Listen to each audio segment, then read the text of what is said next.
Thursday, May 7th, 2026. I think. I didn't do a video this week, but I'm still posting because that's my new rules since I've retired is I have to post 2 videos a week. So I'm going to give 10 quick things that make my life better. Number 1, I sold all of my Bromptons. A guy called us, he flew in on his bush plane, met us at the airport, picked up the Bromptons, and then his electronic payment would work. So we just gave him the bikes. He gave us half in cash. And then he couldn't get the payment to work and then randomly sent some other thing. And now the money's all locked away, but we were pretty trusting, letting him flying away with that. But that's good. Every little bit of extra space we have in this house is making a huge difference. I have stolen Kimchi's office. I just had to kick her out of here. She's going to kill me. But I needed her desk and this beautiful backdrop and all that stuff just so I could have some space to talk. I've gone into this, I think, in great deal on the blog, but I am selling the boat at some point. We're not trying especially hard. I don't know if we even have it listed, maybe on Craigslist. But you can go to the blog if you're curious about that. I can't use the boat right now. I have some dizziness issues. And so it's been a long in and out, because neither of us want to sell it, but we can't use it. I can't even walk on the dock. I'm worse than my dog. And one thing that we might do is we're stuck with this big, beautiful boat. Let's go through and freshen it up a bit. Redo the whole interior and redo the exterior and make it really, really, really nice. And then there's do we put a new motor? And we've got to redo the cooling system, which isn't cheap. And it might be worth it to us to put a brand new motor in. We're not sure yet, but we're going down that road. Anyways, it's sad, but it's also exciting. It's a wonderful boat and someone should get to use it, not just have it sitting around. We're going to head down there soon, but that's a completely different thing. So in the meantime, while we're trying to move, we've got to sell the boat, pack up this house, get out of our lease, and then we're moving somewhere where we can start some form of greenhouse to start cooking our own food. The world is getting weird and we just don't trust it. And so we're slowly stockpiling on things. Whatever you buy today, it's half as much as it's going to cost tomorrow. So we're doing that. And I've been studying a lot about food and all the things that they've been doing to it. And so we're kind of freaked out and we really buy local when we can. For sure, all our meat comes locally and anything else that we can get local. Our eggs are local. Don't go anywhere. My assistant brought me some meat and some eggs from our local farm. There you go. And so it's now summer, spring at least, and so we can get all our produce here. And wherever we move to, we're trying to move somewhere where we can do the same thing, where we can buy locally. In this house, 99% of the food we eat has one ingredient, i.e. meat or lettuce or tomatoes. We don't buy anything that has ingredients in it, except occasionally or if we go to dinner once in a while. But every time we do, we're completely disappointed. And so we're trying to stockpile as much as we can and for the move because it's going to be crazy and we don't know where we're going. We're going to be either off-grid or on the grid with an off-grid setup as a redundancy. Like here we're 50% off-grid, but we don't have any form of electric. And when we lost power, the whole island chain went down for almost 20 hours. It's kind of a nightmare. Couldn't get into the fridge. Dog wanted her special food. She gets everything cooked for her because she's spoiled. And we couldn't get in to get it, so she had to have kibbled. She was pissed.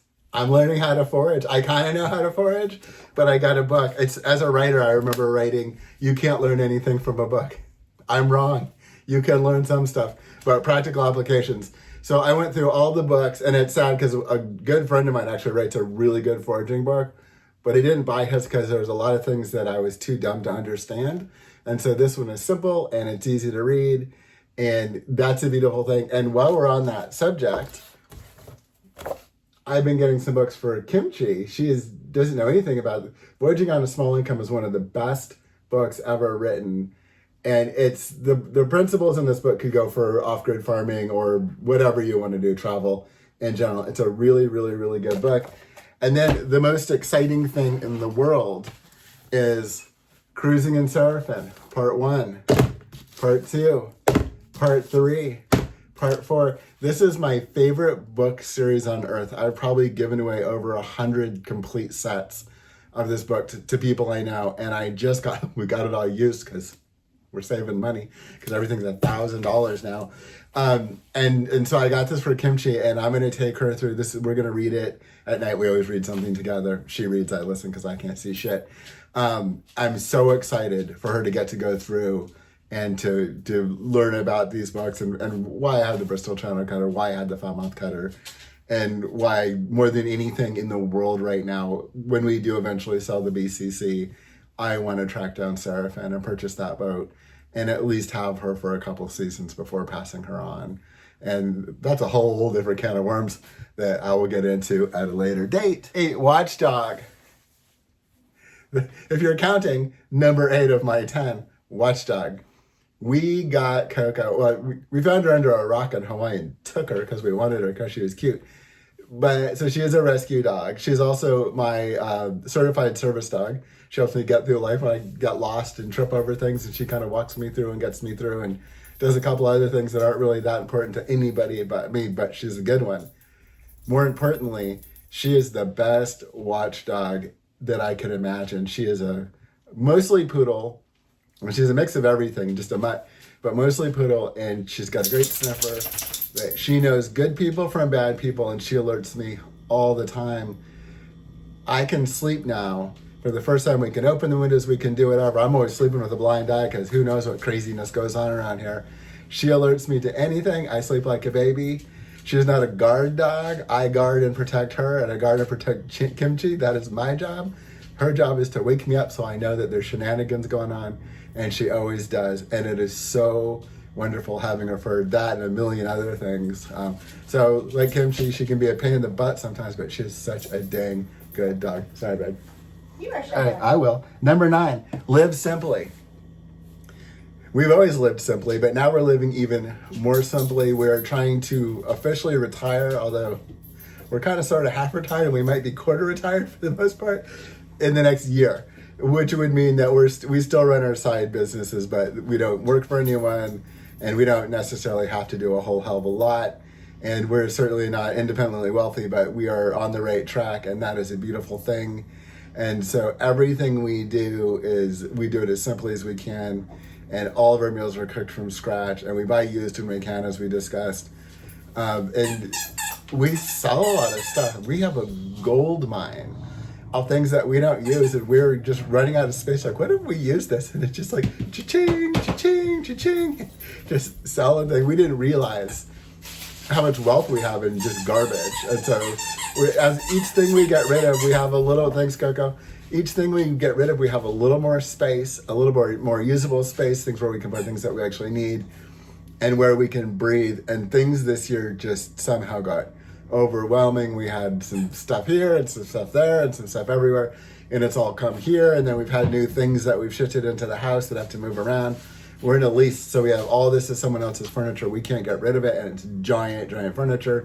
Anyways, it's gorgeous here, but simple living is something that we strive to do better every day, to live a more minimalist life. Even this year, I probably sold $5,000 worth of knives. Just like, who knew I had so many? They're all, each one very important to me, each one gone, except for a couple. Live simply. And then number 10, so I can hang this up and you could go have a great weekend. It's never too late. I effed around my entire life and never, ever, ever thought about anything other than living in the moda and Peter Pan in it and doing whatever I'm going to do. And Kimchi did the same thing. She was the girl version of Peter Pan. I guess that's Tinkerbell. Yeah, that's right. It's Tinkerbell. And she was Tinkerbelling around. And then somehow we met in Port Townsend, and that's where it all started. And now we're working together. We're married. We're retiring. We got this dog that won't stop squeaking the whistle, and life is so good. And she has her strengths. She has her weaknesses. I have my strengths. I have my weaknesses. And we kind of just fit together and take care of each other. And it's so nice to have someone that you know has your back. And then it's a little bit of stress having to take care of someone, because I've never really had to do that before. But it is a wonderful experience, and we're having such a good time. And those are the 10 random thoughts, because I didn't do anything to film a video this week. I'm going to try and edit this down to about 6 minutes and make this quicker, and have a wonderful weekend. I'll see you next week.